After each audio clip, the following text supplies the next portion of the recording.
एक समय की बात है। एक गांव में एक व्यक्ति अपनी पत्नी और लड़की के साथ रहता था।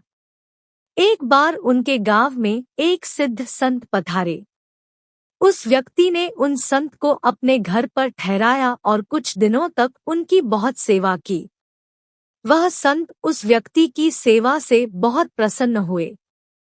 जाते समय संत ने उस व्यक्ति से कहा कि मैं तुम्हारी सेवा भावना से बहुत प्रसन्न हूँ। मैं तुम्हें कुछ देना चाहता हूँ, इसलिए तुम मुझसे कोई वरदान मांग लो। वह व्यक्ति बहुत गरीब था, परंतु वह धनवान बनना चाहता था। वरदान की बात सुनकर उस व्यक्ति के मन में लालच जाग गया। उसने कहा, महाराज, अगर आप मुझे कुछ देना चाहते हैं तो मुझे ऐसा वरदान दीजिए कि मैं जिस भी चीज को छू लूं वह सोने की बन जाए। संत बोले, इस वरदान की जगह कुछ और मांग लो। यह वरदान बहुत खतरनाक है, इससे तुम्हें बहुत परेशानी होगी। मैं तुम्हारा भला चाहता हूँ, इसलिए कह रहा हूँ, इसकी जगह कोई और वरदान मांग लो। वह व्यक्ति बोला, महाराज, मुझे तो यही वरदान चाहिए। अगर आप मुझे कुछ देना चाहते हैं तो मुझे यही वरदान दीजिए। संत ने उस व्यक्ति को बहुत समझाया, परंतु वह व्यक्ति नहीं माना। अंत में संत ने उसे वरदान दे दिया कि तुम जिस भी वस्तु को छू लोगे वह सोने की बन जाएगी। यह वरदान देकर संत वहां से चले गए। वरदान पाकर वह व्यक्ति बहुत खुश हो गया। वरदान का परीक्षण करने के लिए उसने अपने पास पड़ी किसी चीज को छूकर देखा, वह चीज तुरंत सीने की बन गई। यह देखकर वह व्यक्ति बहुत खुश हो गया। उसने अपने घर की बाहरी दीवार का छू लिया। छूते ही उसके घर की बाहरी दीवार सोने की हो गई। अपनी नई अर्जित शक्तियों से उत्साहित उस व्यक्ति ने हर तरह की चीजों को छूकर शुद्ध सोने में बदलना शुरू कर दिया। उसने अपने घर को छू लिया, छूते ही उसका घर सोने का हो गया।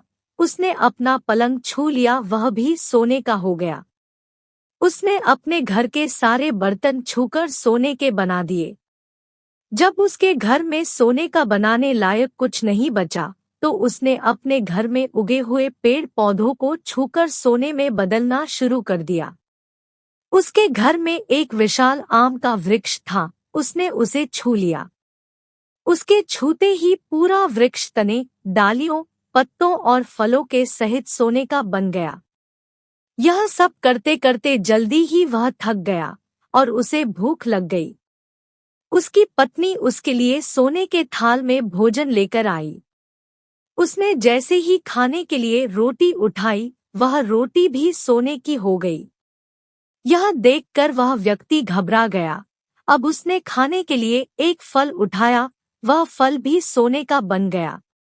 अब उस व्यक्ति को एहसास हुआ कि उसने यह वरदान मांगकर कितनी बड़ी गलती कर दी है। उसे लगा कि अब शायद उसे भूख से ही मरना पड़ेगा। यह सोचकर वह व्यक्ति जोर जोर से रोने लगा।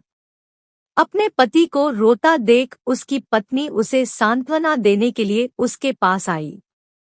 जैसे ही उसकी पत्नी ने उसे छुआ वह भी सोने की बन गई। यह देखकर उस व्यक्ति की रूह कांप गई और अब वह जोर जोर से विलाप करने लगा और स्वयं को कोसने लगा। अब उसे उन संत की कही बात याद आने लगी। संत ने उसे बहुत समझाया था कि यह वरदान मत मांगो, परंतु वह नहीं माना। अब उसे अपने आप पर पछतावा होने लगा, परंतु अब वह कुछ भी नहीं कर सकता था। उसे इस प्रकार रोता देखकर उसकी लड़की उसके पास आने लगी। यह देखकर वह व्यक्ति जोर से चिल्लाया, मेरे पास मत आओ, नहीं तो तुम भी सोने की बन जाओगी। यह सुनकर उसकी लड़की वहीं ठहर गई। तब उसकी बेटी ने कहा, पिताजी, वह संत अभी हमारे घर से ज्यादा दूर नहीं गए होंगे, उन्हें जाकर ढूंढा, अब वही हमारे इस संकट को दूर कर सकते हैं। बेटी की बात सुनकर वह व्यक्ति तुरंत उन संत को ढूंढने निकल पड़ा। सारे दिन वह उन संत को ढूंढता रहा। अंत में शाम को उसने देखा कि वह संत एक पेड़ के नीचे ध्यान में बैठे थे। वह व्यक्ति उनके पास पहुंचा और दूर से ही उन्हें प्रणाम किया। जब संत ने उसके आने का कारण पूछा तो वह व्यक्ति जोर जोर से रोने लगा और अपने घर की सारी घटना उनको कह सुनाई। संत बोले, बेटा, मैंने तो तुम्हें पहले ही कहा था, यह वरदान बहुत खतरनाक है, इसकी जगह कुछ और मांग लो, परंतु तुम नहीं माने और लालच के वशीभूत होकर तुमने मुझसे यह वरदान मांग लिया। वह व्यक्ति बोला, महाराज मुझे क्षमा कर दीजिए, मैं जल्दी से धनवान बनना चाहता था, इसलिए लालच में आकर मैंने बिना कुछ सोचे समझे आपसे यह वरदान मांग लिया।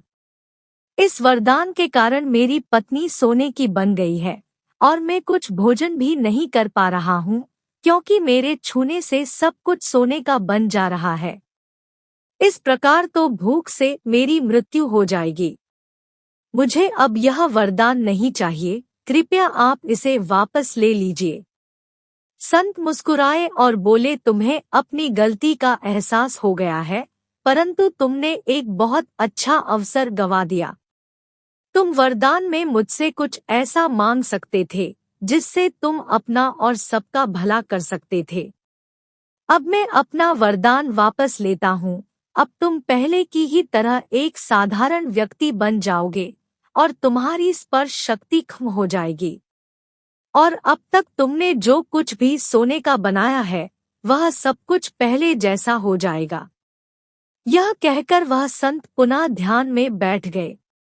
संत की बात सुनकर उस व्यक्ति को संतोष मिला और उसने अपने पास पड़े पत्थर को छूकर देखा। इस बार वह पत्थर सोने का नहीं बना था। यह देखकर वह व्यक्ति बहुत खुश हो गया और दौड़कर अपने घर पहुंचा। घर पहुंचकर उसने देखा कि उसका घर जो पहले सान का था अब पहले जैसा हो चुका था। उसके घर में सब कुछ पहले जैसा हो चुका था। वह घर के भीतर गया। अब उसकी पत्नी भी पहले जैसी हो चुकी थी और उसने जो जो बीजें सोने की बनाई थी वह सब पहले जैसी हो चुकी थी। उसके घर पहुंचते ही उसकी पत्नी और बच्ची दौड़कर उसके पास आए। वह व्यक्ति उन्हें गले लगाकर बहुत खुश हुआ। अब सब कुछ पहले जैसा हो चुका था। इस घटना के बाद उस व्यक्ति ने सबक लिया और जीवन में कभी लालच ना करने की और जो कुछ उसके पास है उसी में संतोष रखने की कसम खाई।